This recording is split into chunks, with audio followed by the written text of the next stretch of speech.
आप सब लोग सोच रहे होंगे कि बहुत दिनों से कोई वीडियो नहीं आया हमारी तरफ से, कोई हमने फिल्म के बारे में बात नहीं की।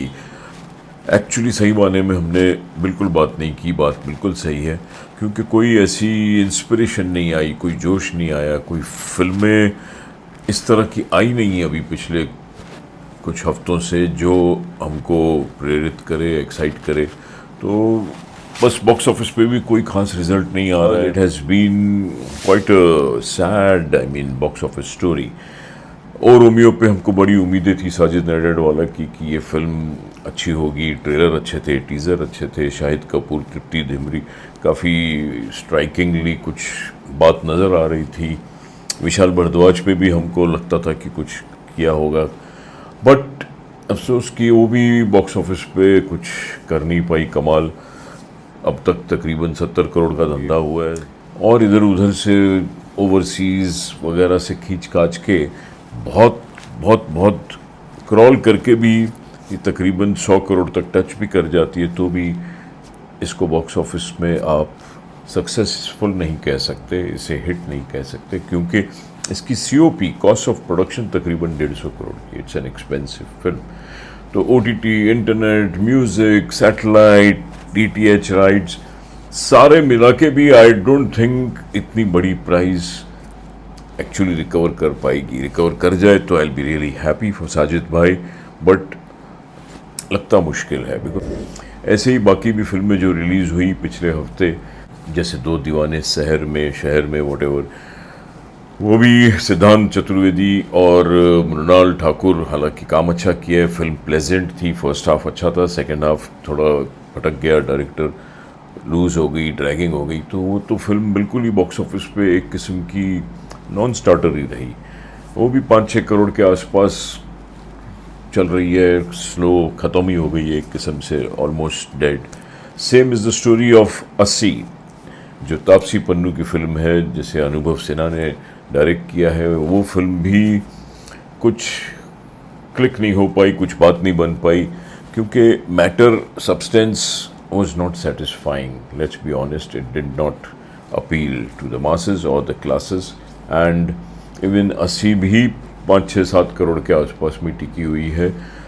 बहुत बॉक्स ऑफिस में क्रॉल करते कराते कुछ थोड़ा बहुत और कर लेगी, but these figures are all flop figures. Sorry से इट्स अ लूजिंग प्रपोजल। दोनों फिल्में लॉस करने वाली है। टूया में जो फिल्म थी, रिलीज़ हुई थी वैलेंटाइन डे में अलॉन्ग विथ ओ रोमियो, वो भी मिजरेबली फ्लॉप हो गई, नॉन स्टार्टर रही। उसकी भी कहानी, फर्स्ट हाफ कुछ रोमांस की दुनिया में घूम रहे हैं, वो रोमांस कर रहे हैं, सेकंड हाफ में क्रोकोडाइल कहीं से आ गया, वो हीरो बनने की कोशिश कर रहा है और कहीं और ही दुनिया चली गई। एडवेंचरस बनने की कोशिश करते करते ऑडियंस का दिल नहीं जीत पाई और ड्रैग हो गई फिल्म, कहीं जाके बुरी तरह से पीछे रह गई और कोई अट्रैक्ट नहीं कर पाई। That also has been a disaster.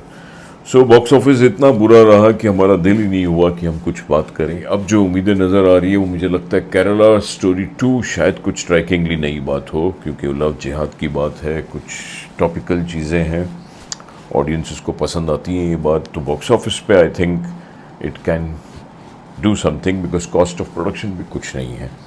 तो मुझे उम्मीद है केरला स्टोरी 2 जो अभी आ रही है, उसके बाद ऑब्वियसली धुरंधर 2 तो कमाल करने वाली है। धुआंधार रिपोर्ट्स हैं, माइंड ब्लोइंग फिल्म लग रही है, शूटिंग अभी भी चल रही है, और इस फिल्म में रणवीर सिंह बहुत ज़बरदस्त इम्पैक्टफुल ब्लो मारने वाला है सबको। It will be a big huge super duper blasting blockbuster. That's what I feel for Dhurandhar 2, because इतना क्रेज़, इतनी एक्साइटमेंट है, आज सब वेट कर रहे हैं। अभी तक जो थिएटर में जा नहीं रहे, जो सारे थिएटर खाली नज़र आ रहे हैं, आपको अचानक भरे हुए नज़र आएंगे with Dhurandhar 2। And even toxic के भी टीजर्स काफ़ी अट्रैक्टिव है, लग रहा है कि वो भी यश की जो फिल्म है कुछ कमाल करेगी। तो we are waiting for these 2 major films which are due on the Eid day, that is 19th March. बाकी तो बॉक्स ऑफिस ठंडा पड़ा है, बर्फ़ जमी हुई है, कुछ हो नहीं रहा है, साइलेंट है, तो इसलिए हम भी चुपचाप बैठे हैं, देख रहे हैं तमाशा। कुछ हद तक आई वुड लाइक टू से बॉर्डर 2 ने बिजनेस तो किया है, क्योंकि तकरीबन 350 करोड़ के आसपास हो गया है। फिर भी चल रही है हर जगह थोड़े थोड़े थिएटर्स में। ओवरसीज़ वगैरह मिला के समझ लो 400 करोड़ के आसपास टच कर गई होगी, मगर इसकी भी कॉस्ट ऑफ प्रोडक्शन तकरीबन 250 करोड़, पौने 300 करोड़ बोलते हैं।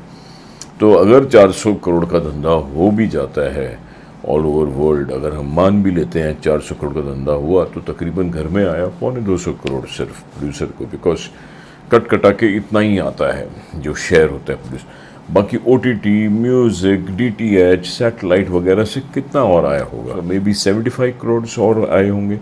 तो सब मिला के आई थिंक ये ऑलमोस्ट मुद्दल जैसी बनेगी एंड सेल थ्रू। COP खाली बहुत बड़ा है। इतना धंधा अगर फिल्म करती तो मतलब लोगों ने देखा है, काफ़ी लोगों ने पसंद किया है, तो इसलिए इतना सब्सटेंशियल बिजनेस हुआ है, नहीं तो इतना भी नहीं होता। It's not a joke to reach to this mark. तो ये है हमारा बॉक्स ऑफिस। तो इतना एक्सट्रीम हो गया ना nature of business of box office कि अगर film sure shot extra ordinary है, उसकी रिपोर्ट्स बाहर निकलती है थ्रू माउथ पब्लिसिटी अच्छी, तो ही लोग थिएटर में जाते हैं और बॉक्स ऑफिस की कलेक्शन होती है। नहीं तो it is a sad story, it is a bad story and it is a flop story.